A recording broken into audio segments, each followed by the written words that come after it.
Magandang umaga po, muli po ang inyong lingkod, si Chef Roy. Nung nakaraang taon po, ganitong buwan, ganitong pizza, April 25, nandun po ako sa Cebu. Pagdating po ng Cebu, pumunta po ako ng Bohol sa mga pinsan ko. Shout out nga sa mga pinsan ko dyan sa Bohol, si Abrinico, si Tiborcio, mga Taliedo. Pagkatapos po pumunta ako ng basta mga 7 isla po yung napuntahan ng lingkod. At doon po ako nag-birthday sa Tabuylan, Cebu, sa pamangkin ko. Shout out sa mga pamangkin ko dyan sa Tabuylan, Cebu.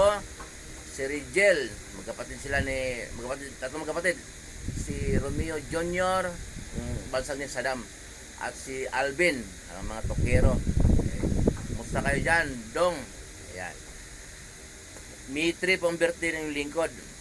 So sa May trip po, ang inyong lingkod 52 na. Yung nakarang taon po, pagdating po sa Cebu, dumiretso ako sa Daan Bantayan Island. Pagdating sa Daan Bantayan Island, bumalik po ako ng syudad sa pier papuntang Bohol. Inikot ko po yung Bohol, Chocolate Hills. 11 pasyalan po sa Bohol ang napasyalan ng inyong lingkod. Mayroon po kaming private na van, inarkila po na yung lingkod. Pagkatapos po, 2 araw ko sa Bohol, bumalik ko ng Cebu. Mga pinsan ko, pinuntahan ko hanggang sa pumunta po ko sa Uslob, Butanding, Cebu, Bato, Uslob po, Butanding. May mga post po ang inyong lingkod doon. Marami po ko napasyalan. So, mga napasyalan ko pong lugar, katulad po Chocolate Hills, sikat po yun. Napakarami po siguro, napakaraming tao doon. Kadalasan po ang mga tao doon at 10% lang ang Pilipino. Kadalasan mga Koreano, may mga Amerikano. Chocolate Hills po pinakamataas na bundok. Hugis, mga bundok po doon sa Chocolate Hills. Hugis Chocolate po kasi kaya pala Chocolate Hills. Barangay Carmen, Bohol. Ay sorry, hindi ko alam kung barangay ba yun o bayan. Basta Carmen, Bohol ang Chocolate Hills. Pero hanggang kung sa mga napuntahan ko po noon, 13 days ang bakasyon ko po noon na hiningi ko sa work ko sa Dells. Ang mga sikat po noon mga pasyalan tulad ang paunahin na nakikita ko, Chocolate Hills, ang ganda ng tanawin.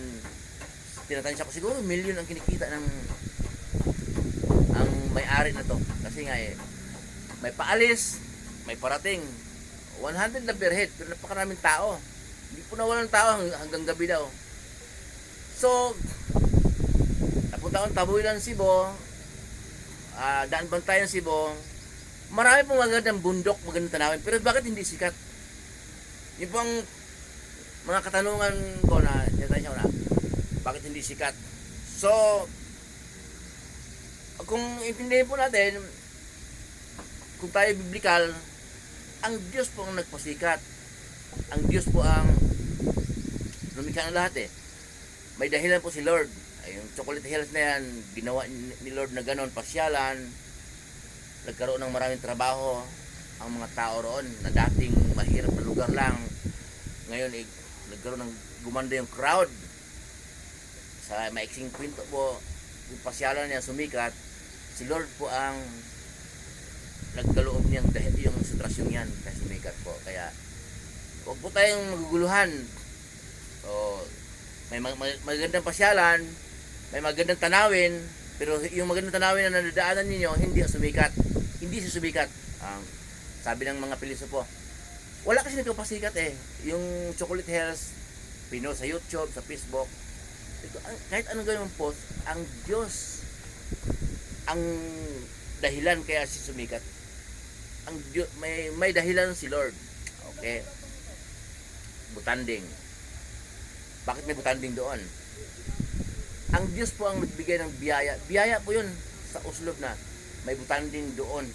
Yung iba naman Salamat sa butanding, napaaral ko yung mga anak ko. Salamat sa butanding, napatayo ko yung bahay ko. Nagkaroon kami ng karinderya kasi. Nagkaroon kami ng kainan, may mga hotel dyan, nagkaroon ng restaurant. Dahil sa butanding, ginawang Diyos yung butanding. Dahilan po, si Lord po, kay Lord po masalamat, sa Diyos po masalamat.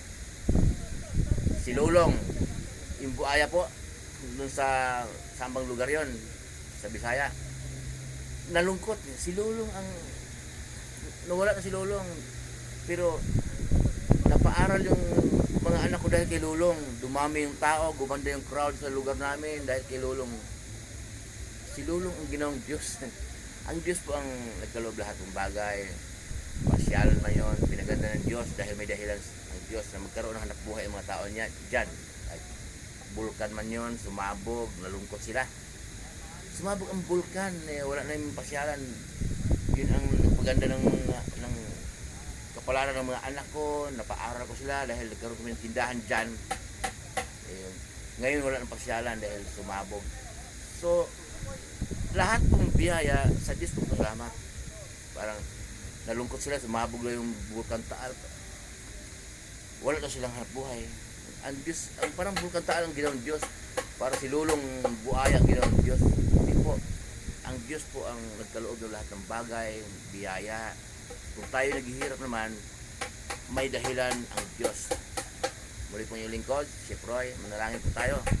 Bago matulog at magpasalamat din.